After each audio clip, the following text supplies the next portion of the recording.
I feel like I've been seeing you everywhere, man. Southern California, Vegas, man. I feel like you're spending so much time coaching and helping other people right now. Has that become like an increased focus for you? Yeah, you know what? I'm just fighting less, so you see more of me there. No, I've always been all over the place with my team. Arizona, Northern California, Vegas, everywhere I can. I love coaching, and I've done so much with my amateur team. We're the best amateur team in the country, and then our pro team is pretty good too. And I help them out whenever I can as well. Obviously, you got a professional fighting career to dedicate yourself to, but I mean, how does that balance out? Does it take away from you building yourself, or do you find it like an enjoyable time away from your training? How does that factor in? If I'm not busy, I'm not doing something right. And I love being busy. Even this week, it's my fight week. I'm still texting with my guys all week what they're supposed to do to lose weight, what I want them doing at practice, what they need to be working on more. And if idle hands, I just get bored if I'm not doing something. And to be able to do something with such a high level caliber of athletes as my team is just it's incredible. Fair enough, man. Well, let's talk about your career right now, man. All right. Not the greatest stretch of your career. Back-to-back losses, not something that you've had to deal with very often. So give me an idea. What's mentally, what's it been like going through this little stretch? Yeah, so I'm not doing great the last 6 months, but it's all right. It's all right. I've rebounded. I do like to claim that it wasn't all my fault I lost. Jim Crude had something to do with it. But I'm rebounded well. I've taken some time off. I really got to be not angry about how I lost and the circumstances I lost under. And it's in the past. It's over. And now I'm going to train. I've trained like I've never trained before. I've dieted well. I'm a good size 205 now. And I'm really excited to get to show everyone on Saturday. I was going to say, I mean, that's the game that we're in, right? I mean, you can't go out and win every time. So when you go through something like that, does it make you step back and feel like you have to reinvent yourself or reevaluate everything? Or is that dangerous not to kind of like stick with what got you there? You know, I like sticking with what got me here. I've got more fights than almost everyone in the UFC. I'm over 60 fights, and I've won almost all of them. I've got a couple L's in the column, but I try not to focus on those. I try and focus on what I do well and making sure I can do that again in my next fight.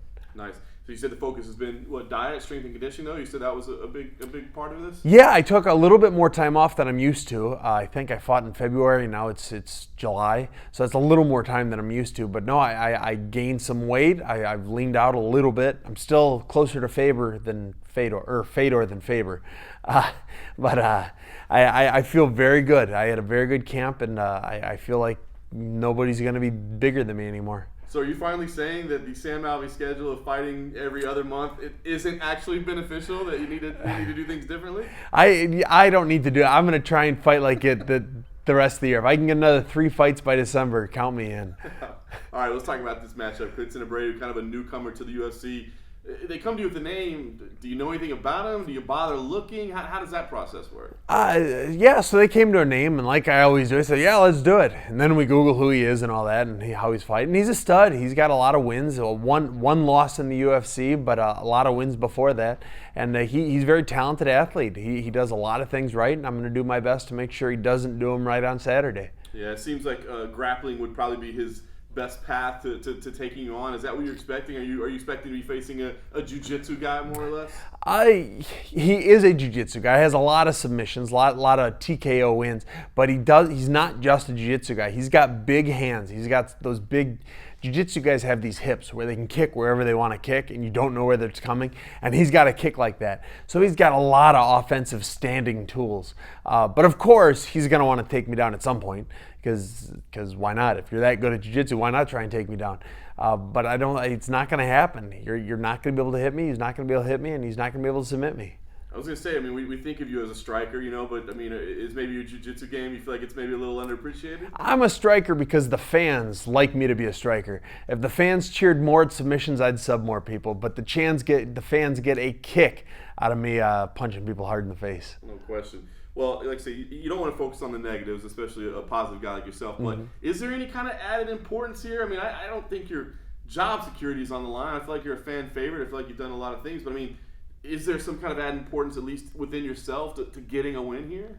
I'm glad you said that, because in my head, I'm pretty sure I'm good for it. I'm pretty sure it's not that important this time, but maybe I'm just good to hear someone else say that. Now there's always that thought, but the UFC could cut you off a win if they don't like you. It's not that I need a win. It's I need to go out there and perform like I like to perform, like the fans like to watch me perform. That's my goal. Go out there and put on a fight, put on a victory fight that people want to see me do again. No question about it. All right, well, when you play this thing out in your head, how do you get the victory? Is this something that you can go out and get done quick? Is this going to be a battle? What kind of fight are we going to see? Oh, you hear this answer almost every fight, and I say I'm going to submit him in the third. Are you going to submit him in the third? Yeah, I'll say I'm going to submit. At least that's what I'm going to say. I'm going to submit him in the third.